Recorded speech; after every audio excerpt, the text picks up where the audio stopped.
is actually D2 light. It appears as light in the second dimension. Right. So when we are making, just think about little images we come up with in our minds. And wow, they're patterns of sound in D4. This is why things like mental visualization, a lot of people into that, this is why it works.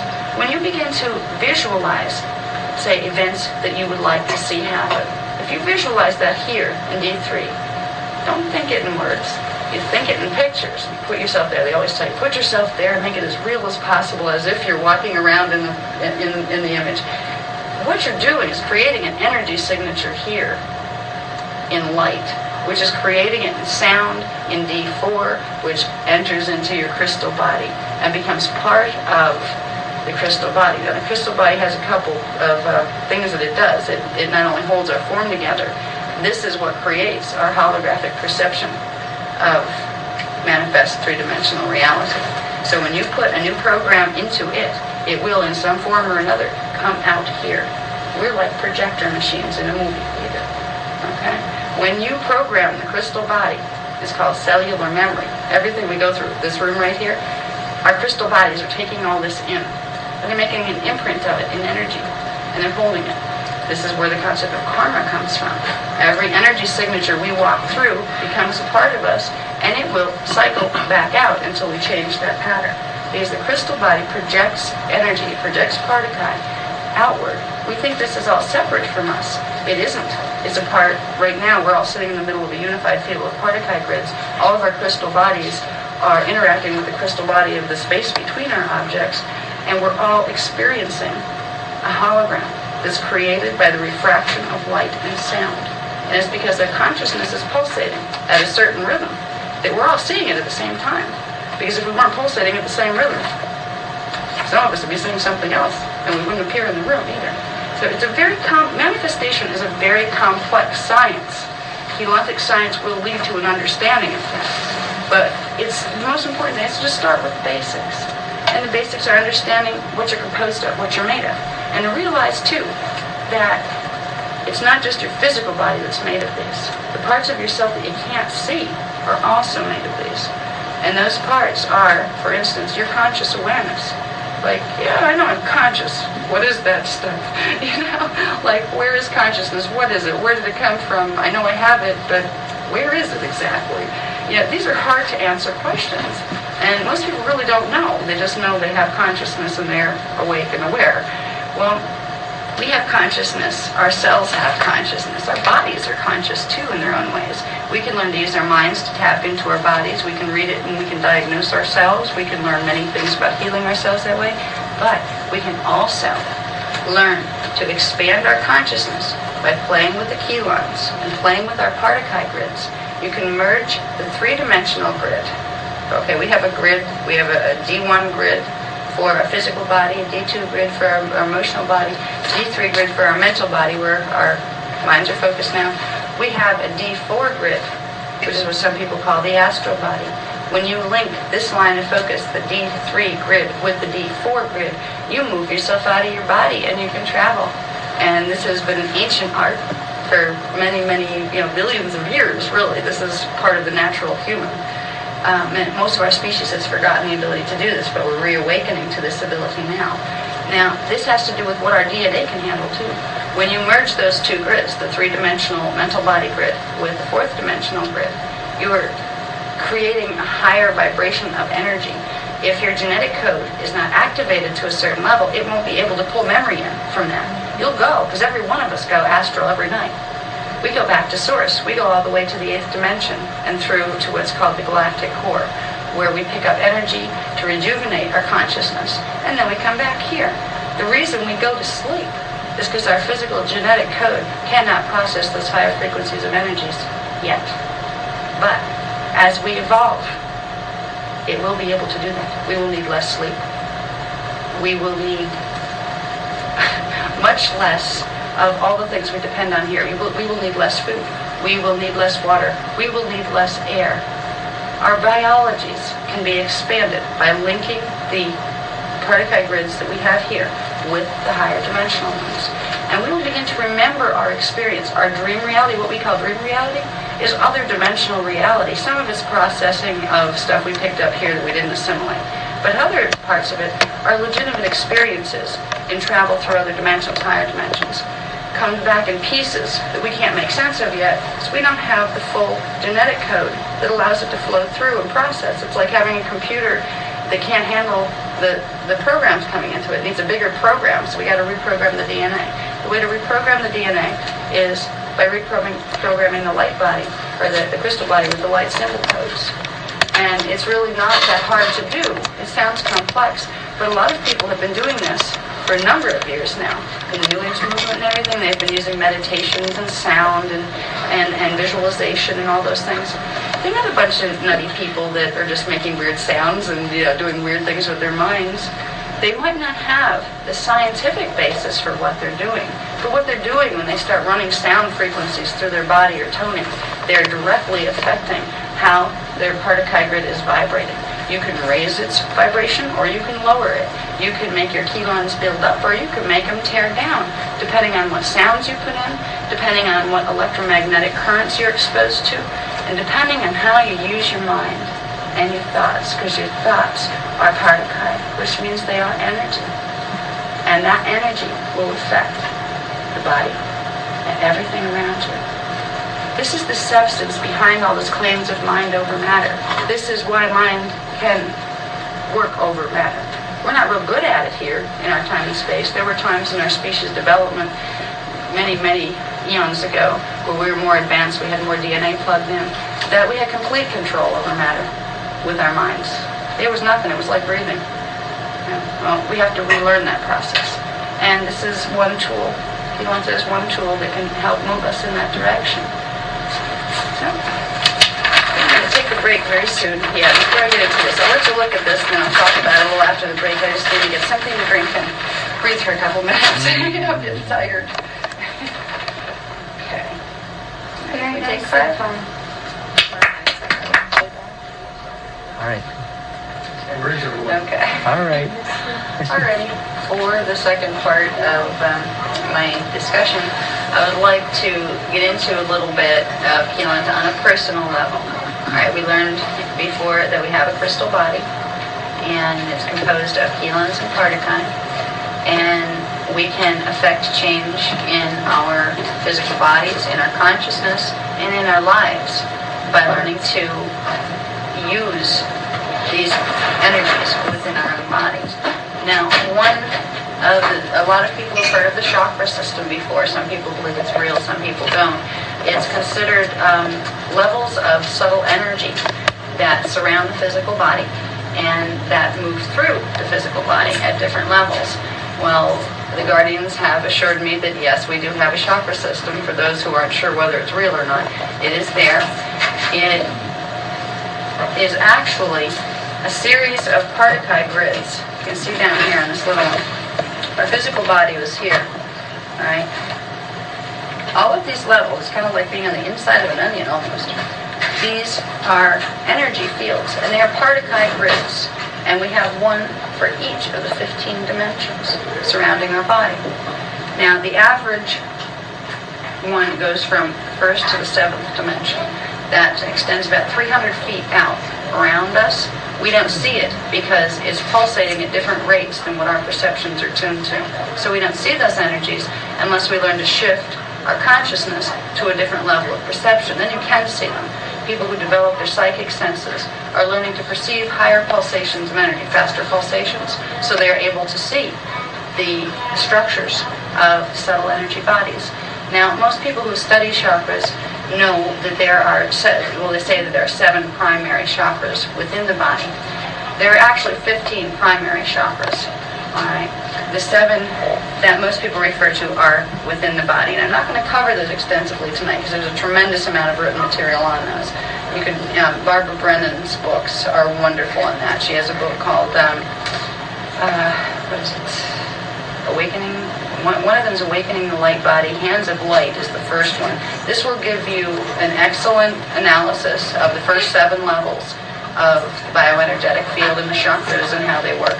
What we're concerned about tonight are going to be the higher and lower chakras. There are chakras that run down below our feet, and there are chakras that run up over our head. Now they are connected to the main 7, but they are not secondary. They are also primary chakras. Now with our level of development, a lot of these chakras have not been what they call activated yet. They are there, they exist, and so do the levels of awareness that go with them. But they have not been plugged in to our DNA. They have not been plugged into our crystal bodies yet. We didn't build in the Keylon codes. All these energy fields are composed of Keylon codes and Partakai. In order to have them activated within the body, those Keylon codes have to be plugged in to the Keylon codes of our 3rd dimensional, 2nd dimensional, 1st dimensional body. We haven't reached that stage of evolution yet, but we can change that, and we can start to accelerate the process of evolution and the process of spiritual expansion and biological evolution by plugging in the Keylon codes from these outer fields and from the fields that extend beyond us.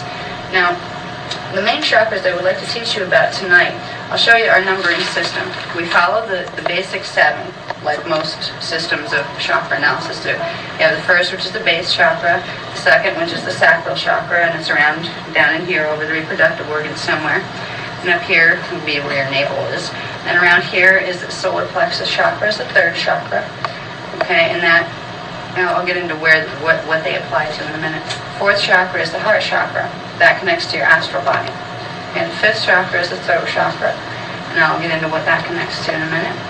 The 6th chakra is what a lot of people call the 3rd eye. And once that's activated, that's when you start to be able to perceive and get a visual interpretation of the faster pulsating energy fields of the higher dimensional identity. And that's when you start to see the chakra system and those kind of things, and other things too that live in the higher dimensions. It's not just your own chakras that you see. Alright, this is the 7th chakra, the crown chakra, which brings energy from the extended auric field down through into the body. And the base chakra pulls it in up through from the earth. Alright, now up above the head, here, I have the 10th chakra. I have an 8 and 9, right? Okay. 8 is actually not manifested yet, but it's one of the things we're activating. The 8th chakra will manifest between the 4th and the 5th chakras, and we're working on that activation now. The 8th chakra runs at an angle from here up through your head, intersects with the pineal gland, and comes out somewhere at the back, right around the back of the head. Alright, this is an important chakra because it connects you to the frequencies of what's called the galactic core, which is the center of the 15-dimensional matrix. It connects you to the level of identity that you were before you entered manifestation at all within the dimensionalized system. Alright, the 9th chakra runs at almost an opposite angle, where its base would be at the base, right around the base of the skull here, where it hooks onto the neck, and it runs through. It goes through the pituitary gland, and it runs at an angle and comes out right up around here somewhere. They actually create like an X-type formation of energy, and that gets into some more complex energy structures that we won't go into. So 8 and 9 are there. We're going to deal with 10, 11, 12, 13, 14, and 15. Is these are the primary ones that bring the energies from the highest dimensions into the physical body. Right now, most people do not have the 10th chakra activated. It's there, it's dormant. And when you see it with higher sensory vision, it would look like a little kind of a clumped up ball of energy, where once it's activated, it opens up into a circular formation of energy where you can see currents spiraling through it. And it changes color and it gets brighter with higher sensory vision. So what we're going to work on is activating or bringing all those from a little clump of closed energy, opening them. And when we open them, it allows the frequencies from the higher dimensions to come in. And they will come into the lower energy fields. They'll come in from here, come into these fields, and they'll start coming into our body, which will help us build Keylons. And it will help us activate the rest of our crystal body, expand our DNA, the whole bit. Okay, now, the 10th chakra connects to the 10th dimensional frequencies. It's very simple in their numbering system. They did it that way on purpose. So, we could remember very easily. The base chakra connects to the 1st dimensional frequencies, the 2nd, the 3rd, the 4th, which is the astral level, okay, the 5th, 6th, 7th, 8th, 9th. They all correspond to the dimensions that they're numbered after. 10th chakra, 11th chakra, goes to the 11th dimension, 14th chakra, which actually 13th is down here, but we'll deal with that in a little bit. 14th chakra is considered the origin point. It's the first point of projection when you entered what they call the time matrix. That is the dimensionalized system that gives us the illusion of matter, space, and progression through time. Before that, we existed as pure consciousness in something called the energy matrix. And then we entered the time matrix, and it gives us this experience of separation and dimensionalization. The 14th chakra and the 14th dimension are the point at which we were originally projected. It's where the whole pattern of our morphogenetic field for identity exists. And this includes not just us, but also others in what I call our family tree of consciousness, because we are connected to others. Some people call it reincarnation, but it's really simultaneous manifestation. We're all existing at once in a field of time, pulsating at different rates. But at the 14th chakra, when we activate this, we bring in the entire pulse of our identity. We can't bring the whole thing in. The physical body can't hold that. The physical body can only hold the frequencies of D12. Okay? But when you activate the whole line of them, and this is what we want to do. I want to do a meditation tonight that will begin that process of opening and activating them. You create an energy link that goes from the 14th all the way through you, through the earth, around and through the 15th dimension, which is actually, if you went through the earth, you're standing here, if you went through the earth, came out the other side and kept going, you'd be way out in space, right? So actually the 15th chakra is way out in space, but it's perceived as going through. That's the way we put it, below the feet. It's actually through the earth core, an energy field that comes up, through the earth core and through the bottom of our feet and works up where the 14th is coming down. What the energy fields that these create, the 14th and the 15th, the 15th creates a spiral of energy going up this way. The 14th creates one going down this way. It's two counter-rotating spirals of energy, which some people call the Merkaba. All right, this is an energy field that, if you can learn to spin it the right way, holds the key to demanifestation, to teleportation, and to control over matter, being able to control the matter of our bodies. So the first step is becoming aware of what chakra centers are involved in this and beginning to activate them. You can't activate overnight or you blow your body up, because the body has to grow into the ability to process higher frequency. Sometimes people do this like spontaneous combustion thing, and scientists go, wow, how did that happen? Sometimes it happens because too much energy came in from their own unified field, from their own auric field. And sometimes there are glitches in this, and when that happens, it speeds up the molecules so fast that they either explode or implode. I'm not sure which it does, but it does one or the other. It breaks the pattern apart. When that happens, it fragments your crystal body, completely fragments it into little pieces, back into like D1 and D2 pieces. So activations do take time. They become ashes. They become ashes when they combustion. Mm-hmm. I have a book with the pictures. Right. And you see the ashes like when you burn something. Right. And what's happened underneath those ashes used to be a form that had a crystal body in it. The ashes still have a crystal body, but it's broken up in all sorts of little pieces, as if you took a crystal glass and shattered it on the floor. Right. They have to start the process of evolution all over again, putting those chelons back together to get to the point where they originally were. So it's better to build chelons than to break them down. So anyway, when we're doing activations, what we're going to learn to do first is to bring this, and this chakra online with the rest of them that are functioning right now in our body systems. All right, we're going to do that by, all right, first of all, I want to get into this a little bit. The 13th chakra is a chakra that exists at the center of the earth. It's one of the earth's chakras too, not just ours. It is a chakra that unites our crystal body with the crystal body of the planet. And it's where we draw energy from the planet. So we are a living part of the planet, which a lot of people don't realize. They walk around on the earth and they think it's just a thing to walk around on. They don't realize their body is a part of the earth body. And, we're all connected to it. So we connect through the 13th chakra. Did you want to ask a question? Some information was given to me by the Pleiadians is that the higher chakras are shared chakras. Yeah. And we operate on the higher planes in community with other beings through those chakras. Yes.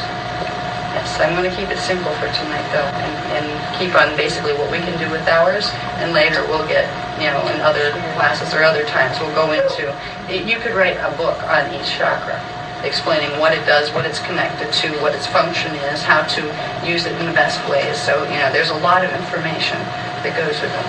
But the higher chakras above do connect you to the expanded field of the universe, and also to the expanded field of your own family tree of consciousness. You become plural after a certain point, where you're not just an individual self, you're a self composed of many.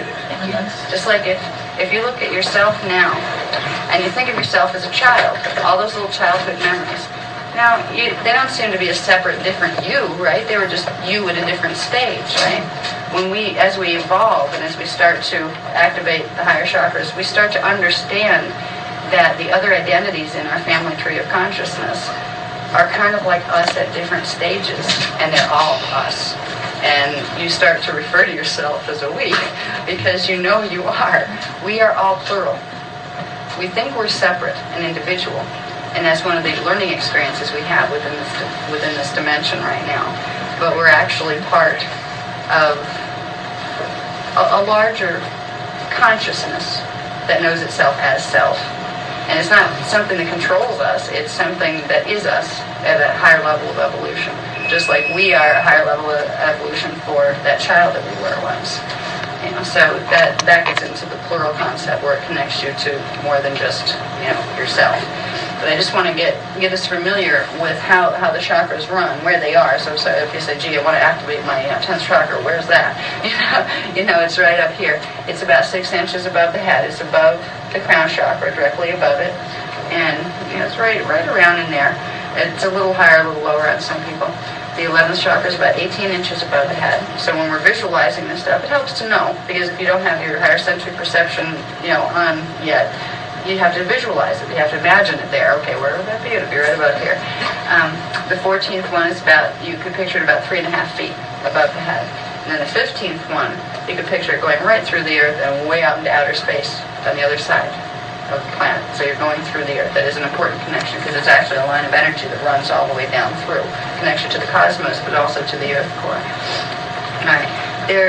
In the meditation that I would like to teach, there's a couple other energy centers. These are not chakras. These are kind of like, if you look at them with higher sensory perception, they look like little balls of energy or little stars of energy. What they are, they function as a database. They hold certain key frequencies of your soul, your oversoul. And within them, you will find the story of what your existence is about, your personal existence, why you were created, what you came here to do this time. We all have a purpose, which a lot of people don't realize. We really did come for a purpose. We're part of a bigger purpose that our soul family or our family of consciousness is involved in. So when you start to get into these other energy centers, you'll start to be able to find that part of yourself. And the Guardians call it the inner sanctum. And I like that, because I've used this as a sanctuary after they taught me how to find this part of my energy system. All right. The first level that I would like to deal with is called this is hard to pronounce, Bremen. They call it the Bremen, but there's no E between the M and the N. All right, it's B-R-E-H-M-N. That's their word. All right. This connects to the soul, the core of what's called your oversoul. Okay, you have your identity here, which is your incarnated identity. Then you have your soul, which is in the D4, 5, and 6 frequency bands. Then you have your oversoul, which is in the D7, 8, 9 frequency bands. All right, that is the center that you came out of. You emerged out of the oversoul. Even the higher parts of your identity will have to come back through the oversoul to go back out of the time matrix or out of dimensionalized reality. All right, so this one connects to the oversoul. There's another one down here that's a little bit above the navel. It's just a little bit above it. And if you look at them, and if you could see with higher sensory perception, they would look like little starbursts, just little stars that were in the middle of your energy field, way deep inside of your body. This one is called it sounds like on. It's A-U-A-N, but it's pronounced like you would say on, O-N, that kind of sound. All right. This connects to the geomantic entity. Okay, the geomantic entity is a level of your identity that exists beyond the dimensionalized system. It's the collective gestalt identity that you were before you fragmented yourself into individuation and became individual beings running around in a dimensionalized system. You could consider it the whole self. Some people consider it the God self, people who prefer spiritual terms. We call it the geomantic entity because it is composed of many, many interwoven geometrical particle strands and kilon codes. So it's geometrical. And it's a level of consciousness that can't even be translated in human form, but parts of it can be. So this connects you right to the entity. That holds the whole primary purpose, not only for your life, but for all of the lives within your family tree of consciousness. And you can get a lot of information about, what is my life about, what do I do next from this place. Okay. There's one more center, and this one has been used in, I believe, Chinese and Japanese martial art type things. It's, they call it the Turban, but I believe it was called the Tantin in martial arts, or some people call it the Hara. It's a ball of energy that's connected to the earth directly, and it usually looks gold when it's dormant, like it is in most of us. But if you want to bring energy and energize your whole system, your whole body system, your particle grid, your crystal body, by bringing energy from the earth core, which has a lot more energy than we do as individuals, you can activate this. You can concentrate, focus your energy on it, and use visualizations to literally bring energy up from the 13th chakra, straight up this middle line, and into that until it becomes a big red glowing ball. This is what the martial arts masters, who can do things like crack bricks and piles of bricks in half and all this, it's their center of balance. It's all of our center of balance. But it's by using that power and building it and bringing the earth power current up that they're able to do some of the feats that they can do. And the old masters, I don't know if there's anyone around who can do it these days, but some of them used to be able to appear and disappear, or replicate themselves, where people would see four of them if they wanted, and the enemy wouldn't know which one was the real one to fight. They could do amazing things by activating that energy center. So basically, if you're going to learn anything about the chakras, I would think that these were the most important. The Brahman, between the 4th and 5th chakras, the An, right above the belly button, and the Turban, right below. Now, these create, there's an energy, a little tiny line of energy that looks like a laser beam, that runs from the 14th chakra, all the way down through the other chakras, through the crown, all the way down through the Brahman, through the An, through the Turban, all the way down through the earth, and through out into the galaxy, through the 15th dimension, and back up into the 4th. Okay? They call that the Tower. It doesn't really matter what you call it. Just know you have a line of energy that runs there. Sometimes this line gets broken within our bodies. It's like a laser light. And, if you put something in its way, if there's a frequency coming in its way, you can push it out of shape, or it can, cut it off. If we begin to be aware that we have this line of energy running through our bodies, we need to learn to check it, to learn to use visualization to say, okay, I'm going to check this line. What is it doing? Your inner self, or the part of you that understands how visualization works, will help you to see it. It will start to develop your higher sensory perception enough where you can start to see the condition of your line. If that line is broken, you will have energy blockage in the area of the break.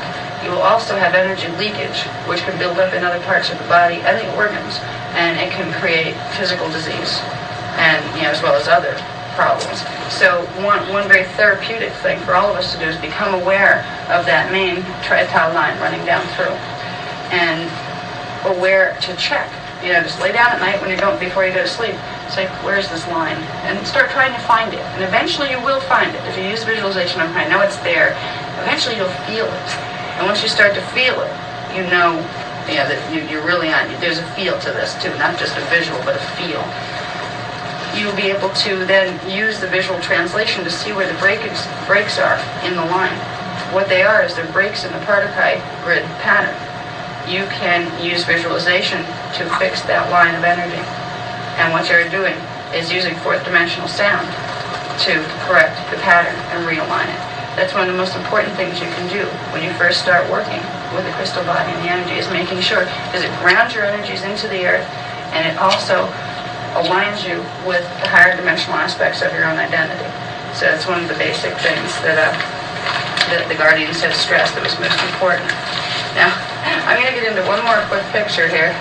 Pardon the artwork here. I did this in about 10 minutes. I was putting this whole thing together so I'd have something to use tonight, because I didn't have the Mylars yet for the overhead projector. So once they're in the book, they'll be much neater, I promise. This? I'm a perfectionist. Okay. This wild-looking thing. If you had your higher sensory perception turned on all the way up to the 15th dimension, We could understand that. this is what we look like. Okay? Now, most systems that teach you about the auric field and all of that will take you up to about, let's see, D1, 2, 3. They take you up to the 7th level. They'll show you the 7th level of the aura. They usually don't show you what's beyond that. Not a lot of people know what's beyond that, but some people do. The guardians do. Okay. We'll start with this. We have the physical body here. Right outside of the physical body, and you can learn to see this part, is something called the etheric body. And it kind of goes with the physical body. It's actually your particle body. It's actually where you're attached to your double, where your energy fields are attached. Okay? Right outside of that, right about, it's a little bit different for everybody, it's right about here, and it's literally out in the atmosphere around you, is a bubble of energy that's not quite as defined, as it doesn't follow you quite as closely, it's a little looser. That's called the emotional body, and a lot of people know this part already. Okay.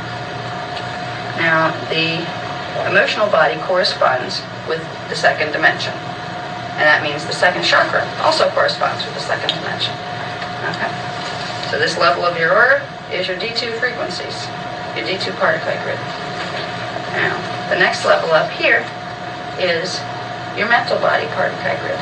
And if you see it with higher sensory perception, it looks kind of gold. And it doesn't just hang out around you. Every one of these fields is around you. It permeates you too. It goes through every part of you. It saturates it. So it's like a level of saturation upon level of saturation, not just an onion skin that you're peeling. Okay, it's running right through you. So you have your D3 mental body, which gives you your mental focus here, your conscious awakeness here. And it corresponds with the third chakra, the solar plexus chakra. Okay. Now, if you notice these red bands I have here, these are within the etheric field and within the particle grids. There's actually a reversal of the spin of the particles between these dimensions here, between 3 and 4. It creates a separation or polarization within the energy fields that you have to pick up a certain speed within your mental body grid before you can move through that and bring your astral body grid in, where you start to learn astral projection and all this kind of stuff. Usually it starts to happen because your soul inspires it. And you don't say, I'm going to learn to astral project. Some people do. But usually it starts to happen to you before you understand what is happening to you. All right, the next level up, after you go through that little level of polarization, let's call it, or reversal of spin of the particles, you have your D4. It goes with the fourth dimension. Some people call it the astral body, and they call the fourth dimension the astral plane. That's also a matter plane. It has matter to it, just like this, but it's a thinner level of matter.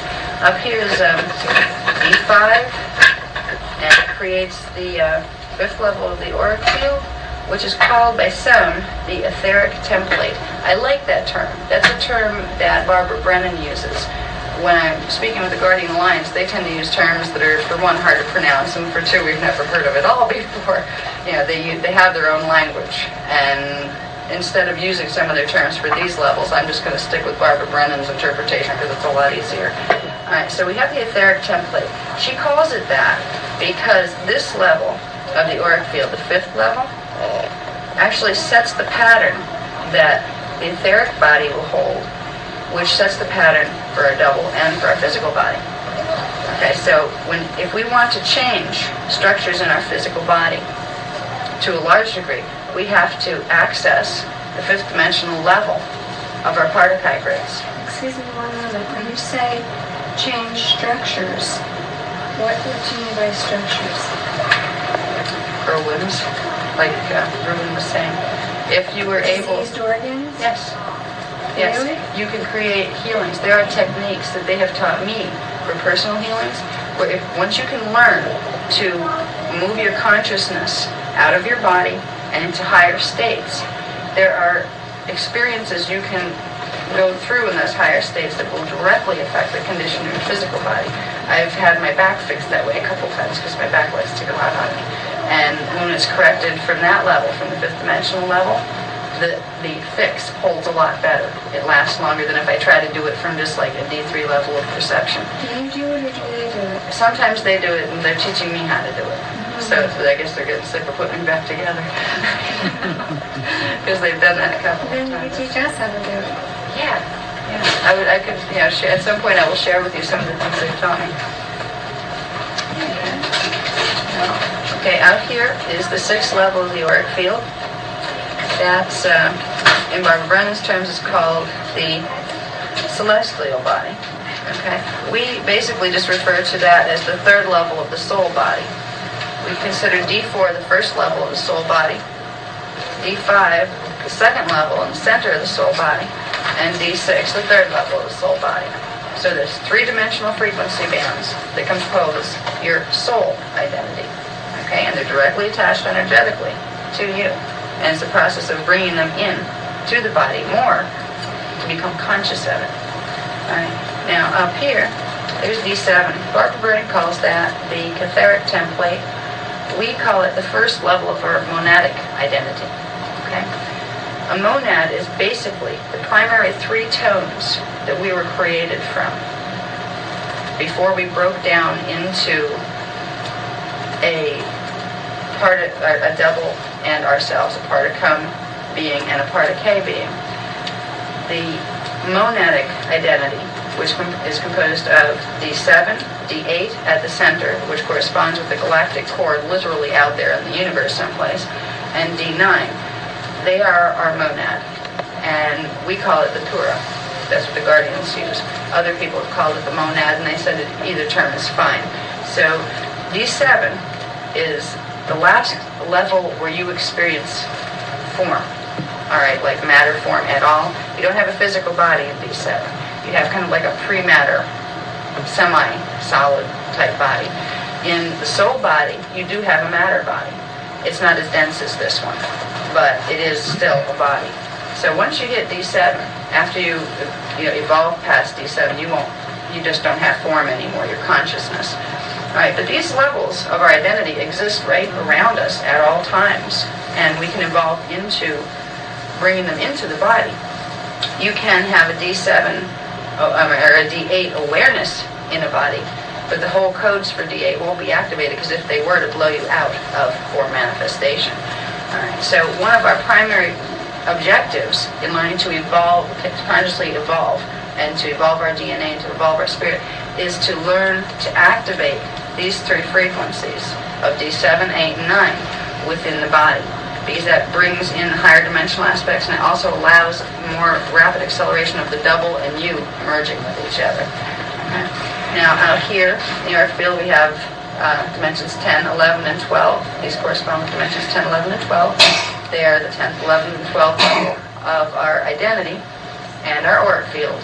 And the Guardians call these the Dolar levels. They call it's the avatar level of awareness, and they call it the Dolar. That's their word. Dolar or Dolus, either one. So we have 1, 2, and 3 levels of our Dolar identity.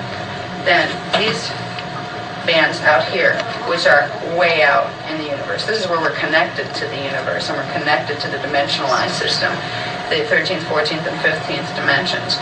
But and all of our fields are constantly overlapping. Like, our fields are running through each other right now as we sit here. Well, this part of our fields runs through the universe. It's part of the unified field. Okay. They consider this level of our identity the Rishi identity. And it's interesting, I know that word is used in some type of Eastern philosophies, I think, where I remember something like, somebody wrote a book, Return of the Rishi, and I haven't read it, but I was like, ooh, there's that word. So the Rishi is something that's known as a master, or something like that. It means seer. Is that what it means? It's a level of consciousness, a level of our identity that exists completely beyond form manifestation at all, of any of the dimensions. It's the composite. When you evolve to become a full Rishi, if we were to see a Rishi, it would look like a sun. It would look like a ball of flaming light. That's what it would look like. That would be the form that you would have. And you're actually pure consciousness at that form. Now, we're still connected to that level of our identity. When working with the Guardian Alliance, they go through things called initiations, consummations, and activations. An initiation is when, let's say, you're a D3 being, you start to pull in the frequencies and the Keylon codes of D4. That's an initiation. You're initiating the Keylon codes of D4, or this dimension, into the ones that you already have. A consummation would be when you pulled in all of the frequency bands, Keylon codes of D4. And an activation would be when they were taken from storage in your junk DNA and in your Keylon codes and plugged into your neurological structure, where it would start to manifest through the hologram of your life. The whole process of dimensional ascension is a process of initiation, consummation, and activation of higher and higher levels of Keylon codes. And it's a fascinating and very confusing process when you're doing it blind, which I did. When I started to do this with them, I had no idea. I didn't have this information then. But by going through these initiations and bringing more Keylons into my body, I was able to process some of this data. I wouldn't have been able to do it if I hadn't. Because the more Keylons you have in your Partakai grid, the more awareness you are able to filter through into the physical body. And the translation is an electrical process. So it's definitely well worth our while to learn about our energy systems and to learn what we can do to begin expanding. We're going to do the process whether we like it or not. It's called being human. It's called evolving. We can either participate and have more control over the process or let it happen to us. It's really our choice. Okay. This is the inner sanctum. It's a meditation. And it's kind of where I would like to leave off for this evening. It's going back to the primary centers on the tri-tile line. And they just gave this one to me today, so I'm going to have to read it. But I will read it with you, and I know how to do it, but I haven't done it with them yet myself. If you would like to do it, I will walk you through a guided meditation on it. If you don't, that's okay too. I'm going to be making tapes of it eventually, on an audio tape or whatever, where you can plug it in and listen to it, and then just do the guided meditation. What its purpose is to activate all of these fields and also teach you how to focus your awareness in the, however you pronounce that, Bremen, that's it. When you focus your awareness in the Bremen, there's a lot of things you can do. I've learned to astral project from there, which was kind of a neat little trick that I didn't know could happen. Whenever I feel exhausted or overwhelmed or frightened or any of those things, once you learn to center your consciousness in this little star of energy that you carry around inside of you, it's the greatest analogy I have to this is, remember the I Dream of Jeannie show? Mm-hmm. And she'd get bent and she just wanted away from everybody and she'd dive down into her little bottle and that was it. She had the long stem with the little bulb bottle on it, and she'd sit down there all comfortable in her little bulb of her little bottle, and she was safe. You can do this once you learn to center in your inner sanctum. You can literally pour yourself down your crown chakra, end up in there, and it shifts your energy. You get this, you can learn to develop a focus in there where everything else is out here, and you get this quietness and this focus and this hyper cognition level can be found in there. It's a very, very special space to be in. And once you find that level of focus, you can take it many, many places. That's the best place to learn to communicate. If anyone is interested in trying to open up the lines of communication, either with guardians or with your own higher identity. Some people call that channeling your higher self. You might as well, it's yours anyway. I mean, it's not like you're letting something invade you. The higher self is you. The next level up is your soul level, your D4, 5, 6 self. There's a lot of awareness there, just waiting for you to plug it in. Yeah, smiling it in that direction. When you go into the inner sanctum,